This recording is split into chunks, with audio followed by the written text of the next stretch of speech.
All right. So, Boeing CEO Dave Calhoun to step down with his golden parachute. That's more than the poor people on those planes are going to get if they go down. Yeah. Boeing CEO Dave Calhoun said Monday he intends to leave the beleaguered company by the end of the year in a major shakeup of the company's leadership. Boeing's chairman and the head of the commercial airplane unit are also leaving. Boeing's chairman, Larry Kellner, will not stand for re-election as a board director. The board has elected former Qualcomm CEO Steve Mollenkopf to succeed him. Well, problem solved. The company also announced that Stan Deal, CEO of Boeing Commercial Airplanes, is retiring. Stephanie Pope, Boeing's chief operating officer since January, is taking his place effective immediately. Just to point out, because I looked at some other sources when I was putting this together. Apparently, she's the odds-on favorite to become the next CEO. Another person coming out of a business C-suite background, not an engineering background, which is a departure from what Boeing used to be. It used to be a company of engineers, run by engineers. And that's why you didn't have shit falling off the fucking planes. Boeing has been buffeted by more than 5 years of problems with its airplanes, including 2 fatal crashes of the 737 MAX in 2018 and 2019 that killed 346 people. And most recently, a door plug that blew out of the side of an Alaska Airlines 737 MAX in January, leaving a gaping hole in the side of the plane. The problems have led to multiple groundings for safety issues and more than $31 billion in cumulative losses. That's what you call penny wise, pound foolish, folks. In a letter to Boeing employees Monday, Calhoun called the Alaska Airlines incident a watershed moment for Boeing. Killing 346 people was not a watershed moment. They had to wait until shit literally started flying off the planes in the air. The eyes of the world are on us, he said in announcing his departure plans. We are going to fix what isn't working, and we are going to get our company back on track towards recovery and stability. The decision to leave was 100% his choice, Calhoun said in an interview on CNBC Monday morning.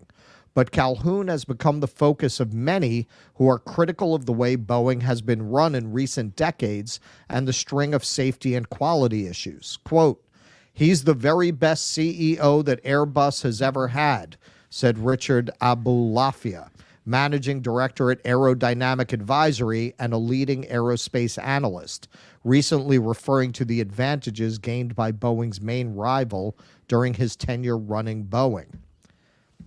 His departure also comes in the face of widespread criticism of the company by CEOs of many of the world's major airlines Boeing depends upon to buy its planes.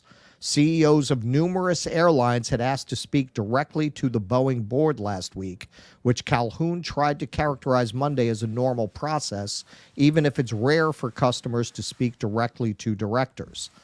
The airlines are upset both by the quality of the planes they are getting from Boeing and the fact that Boeing won't be able to deliver the planes they were counting on this year as passenger demand continues to surge to record levels.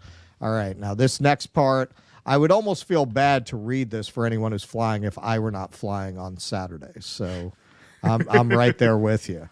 Michael, although I will be on an Airbus by request, which our friend Mr. Dorr kindly accommodated. Well, yeah, fun fact, they'll actually tell you, and I assume this is nothing new. Like I said, I don't fly often, so I don't really know. But they'll tell you the model of the airplane on your ticket, on your booking receipt when you book the flight. Right.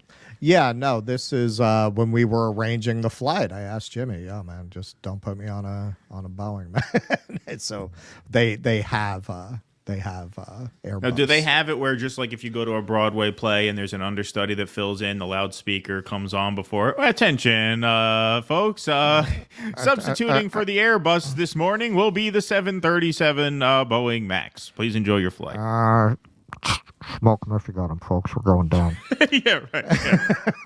Michael, let's go, Brandon. Remember when the pilot said, "Let's go, Brandon"? No, seriously. The only airline and there might very well be others. The only American-based airline that I have found that has no Boeing planes at all is JetBlue. Right. JetBlue has all Airbus fleet. Word to the wise. Michael O'Leary, CEO of Ryanair, Europe's largest airline and one that flies only Boeing 737 planes. You hear that? Ryanair told CNN last week that whenever it takes deliveries of Boeing jets, quote, we spend 48 hours going through the plane checking it for errors, omissions, or anything else. And O'Leary said while it hasn't found anything major in those checks, it regularly finds minor problems such as tools under floorboards and missing seat handles that, quote, shows, I think, a lack of attention to detail quality issues in Boeing. Wow, that makes me feel really safe to fly on a Boeing.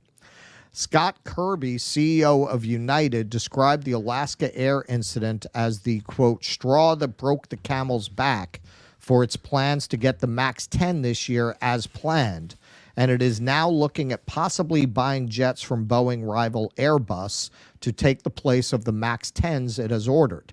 But it is difficult for airlines to shift to Airbus, which has a long backlog of jets it has already committed to build for its existing customer base.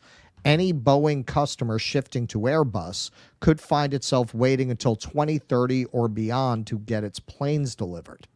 And operating two types of aircraft of the same class is costly since pilots are certified to fly specific aircraft, and most cannot shift back and forth between an Airbus and a Boeing without training. And the airline needs to keep a supply of expensive spare parts on hand for every type of aircraft it operates. The Boeing 737 MAX 9 was grounded for 3 weeks after the Alaska Air incident as airlines completed inspections of their own planes' door plugs. Minakuchi disclosed that many of his planes were discovered to have loose bolts, although he did not mention missing bolts. Well, as long as they're there, hey. Right. As long as all you need is a ratchet to put the plane together yourself before you fly it. An audit of Boeing procedures by the FAA in the wake of the Alaska Air incident found numerous non-compliance issues. The agency gave the company 90 days to come up with a plan to fix its safety and quality issues. But the probes at Boeing aren't limited to the FAA audit. A preliminary investigation of the Alaska Air incident found that the plane left the Boeing factory in October without the 4 bolts needed to keep the door plug in place. While the NTSB has not identified who is at fault for the missing bolts, NTSB Chair Jennifer Homendy criticized Boeing for not providing the agency with the documentation for who handled the installation of the door plug. And Boeing is also facing an investigation by the Justice Department, which could open it up to criminal liability and upend a controversial deferred prosecution agreement the company reached in January 2021 to settle charges it defrauded the FAA during the original certification process for the 737 MAX last decade. It was days away from having that probation-like period end when the Alaska Air incident happened. Let me just explain this for a moment. I keep saying Dennis Muhlenberg, who was the CEO at Boeing, among others, should be in prison for life. They killed 346 people. These people were like the mayor in Jaws. It's telling people it's safe to go in the water when they knew perfectly well these planes were not safe. They knew they were not safe. There are incontrovertible internal communications and emails making it very clear that they knew this plane was not safe. And they lied to the FAA. Criminal liability. In the end, when you're rich and you murder 346 people, you can pay a fine. Right. Right? If I go and kill my neighbor, what am I doing? 20 years? These guys killed 346 people. Not only Do they not go to jail? Muhlenberg got out with a golden parachute. I think they gave him $60 million on the way out the door. Unbelievable. That's why this story pisses me off so much. Boeing was once known as a company that put engineering excellence ahead of financial performance and produced planes that were the gold standard in the industry. Critics of the company say that focus has changed in the last 25 years, citing the 1997 merger with competitor McDonnell Douglas for the shift in focus on saving money. Calhoun is one of the executives since that time with no engineering background, having served as senior managing director and head of portfolio operations at investing firm the Blackstone Group, as well as CEO of Nielsen after 26 years at General Electric. Well, he sounds qualified to run a plane company, doesn't he? Now, The Lever did an article I just became aware of. We might cover that because it was pretty comprehensive. So Boeing, since the merger with McDonnell Douglas, where they really shifted to a financial model of running the company, just chasing the stock price and the end of quarter numbers, they have given out over $800 million in dividends and stock buybacks rather than to invest that money in safety upgrades that they were advised to make. They ignored that. Once they went in this financial route, they subcontracted the building of the plane parts to a company called Spirit. Why? Because Spirit doesn't have a strong union. So Spirit could really underpay its workers, and Boeing could really lean on them to crank out these plane parts in a way that they couldn't with their own unionized workforce. And that allowed them to fire 1,100 people who used to build these parts with quality and actual control of the process. Right. So you could say, if we wanted to split hairs and parse this, that Boeing really shifted from a market-based model, which is prioritize engineering over short-term profits, and that will make you a major player in the market because you will produce products that are good and that work, and you will make money off of them by selling them. You switch from that to a capitalist model, and there's a difference. Markets are not unique to capitalism. Markets exist under socialism as well. Capitalism is about making money off of existing money, i.e. building capital using existing capital, the financialization of the company, which chases, as Russell said, short-term profits. So they just want to beat the analyst estimates for the quarter. That's it. Yes, absolutely. That's it. And you take it 3 months at a time. What's especially idiotic about this in Boeing's case is you're Boeing.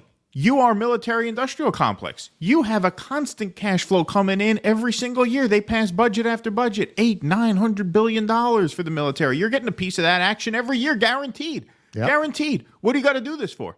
What do you have to do this for? There's no reason to.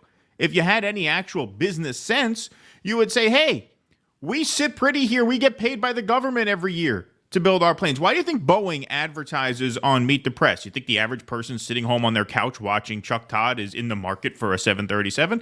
No, those are bribes so that the media covers government wars favorably so that Boeing keeps getting sweetheart contract after sweetheart contract year after year after year. And it's a virtual fucking guarantee. So there's no reason to shift to this model except the just unimaginable greed of these ghouls who will literally, just like their military industrial complex masters, kill for money. Not only that, it is such a case of penny wise, pound foolish, because what did you think was going to happen to your brand when these choices caught up with you? Did you really think they were never going to hurt them in the market? This is what I was saying on Jimmy's last night, because we were covering this from a slightly different perspective, more on the golden parachute. People have not even begun to think through the consequences of what's going to happen when Boeing goes down. And it is literally and figuratively, it is my opinion that Boeing can't recover from this. They can't recover. And eventually, I hope I'm wrong, a Boeing is going to crash, and that's going to be it. That's going to be it. With all of this in the air, they're going to ground all the Boeings. And at that point, what's going to be left of that company? I mean, they might have to take it over. They might have to do a GM. Like they might just not be able to let Boeing even continue for a while as a private company. And you know how you can tell this is going to happen? A lot of people on the left, okay, you're anti-capitalist, but pay attention to what the financial markets are doing, because these people are degenerate gamblers with a lot of inside information. Companies that are lesser known, that manufacture commercial planes, their fucking stock prices have doubled over the last few months, because everyone's trying to place a bet on which of these companies is going to pick up the slack when Boeing goes down. They know what's coming. Right. So there are instances where capitalism and where a sort of capitalist incentives and market incentives go hand in hand, but there are instances where those diverge. And what happened with Boeing is an instance where, because so many people assume, capitalism and markets are the same thing. They use those terms as if they mean the exact same thing. They don't mean the same thing. Those incentives can run parallel to each other. They can merge or they can diverge. And in this case, Boeing's incentives, by switching from a more market-based incentive, how do we make a good product that people will continue to want to buy and invest in? They decided to go a different way, which is let's financialize our company, switch models, switch incentives to chase the short-term dollar based off of the stock price. And what did it do? It killed their company. It hurt them in the market. They'd have been better off doing it the other way. So it's important to understand that market incentives and capital incentives, pardon me, do not always go hand in hand. No, not necessarily. I mean, this is really what we saw during the pandemic. Excuse me. At this point, Wall Street is a virtual reality economy. It has nothing to do with the real economy anymore. Right. Fucking market was off the hook when everyone was locked in their house. That's not a reflection of what's happening in the economy. Exactly. Yes, that's a good point. Please clap.